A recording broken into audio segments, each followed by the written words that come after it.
ఇక కూటమి ప్రభుత్వం జగన్పై కుట్రలు పన్నుతోందని, ఓ వర్గం మీడియా వైసీపీపై విషం చిమ్ముతుందని మాజీ మంత్రి అంబటి రాంబాబు ఫైర్ అయ్యారు.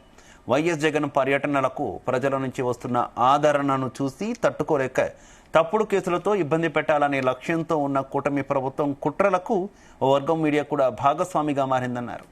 వైఎస్ జగన్ సత్తెనపల్లి పర్యటనలో వంగళాయపాలానికి చెందినటువంటి సింగయ్య ప్రమాదంలో దురదృష్టవశాత్తు జరిగిన ప్రమాదాన్ని కూడా రాజకీయం చేయాలని కూటమి ప్రభుత్వం చూస్తోందన్నారు. వారికి సంబంధించి ఏ సెక్యూరిటీ కూడా లేకుండా గాలి వదిలేశారు. మీరు చూసే ఉంటారు, రో పార్టీ అసలు లేదు. వాహనం చుట్టూరా ఉండవలసినటువంటి రో పార్టీ అత్యంత ప్రజాదరణ కలిగిన మాజీ ముఖ్యమంత్రి కుమారుడు జెడ్+ సెక్యూరిటీలో ఉన్నటువంటి వ్యక్తి ఒక పర్యటనకు వెళ్తుంటే మీరు ఆంక్షలు విధించారు, అది వేరే అంశం.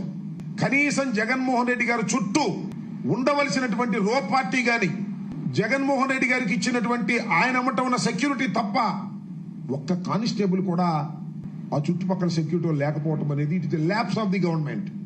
పూర్తిగా గాలికి వదిలేసింది జగన్మోహన్ రెడ్డి గారి పర్యటన అని ఇక్కడ చెప్పక తప్పదు. ఏంటంటే కిరణ్ కుమార్ వెళ్ళి వాళ్ళని పట్టుకొచ్చాడని, ఒక 30-40 మందిని తీసుకొచ్చే ప్రయత్నం చేశాడని రాయించి దాని మీద సింగయ్య మృతుడి యొక్క భార్యను సంతకం పెట్టమని కూడా పోలీసులు ఒత్తిడి చేశారు. ఇవాళ అసలు ఇన్వెస్టిగేషన్ అథారిటీ అనేది పోలీస్ డిపార్ట్మెంట్ లాగా లేదు. ఆంధ్రజ్యోతి, ఈనాడు వాళ్లే ఇన్వెస్టిగేషన్ అథారిటీ, వాళ్లే కేసు ఇన్వెస్టిగేషన్ చేస్తున్నారు. నాకు అర్థం కానటువంటి వ్యవహారం. ఏదో ఒక విధంగా జగన్మోహన్ రెడ్డి గారి పర్యటన అత్యంత విజయవంతమైంది. అనేకమైన ఇబ్బందులు పెట్టినప్పటికీ కూడా విజయవంతమైంది.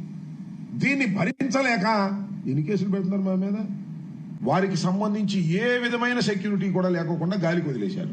మీరు చూసే ఉంటారు, రో పార్టీ అసలు లేదు.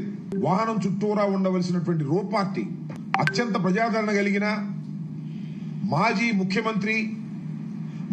ముఖ్యమంత్రి కుమారుడు జెడ్+ సెక్యూరిటీలో ఉన్నటువంటి వ్యక్తి ఒక పర్యటన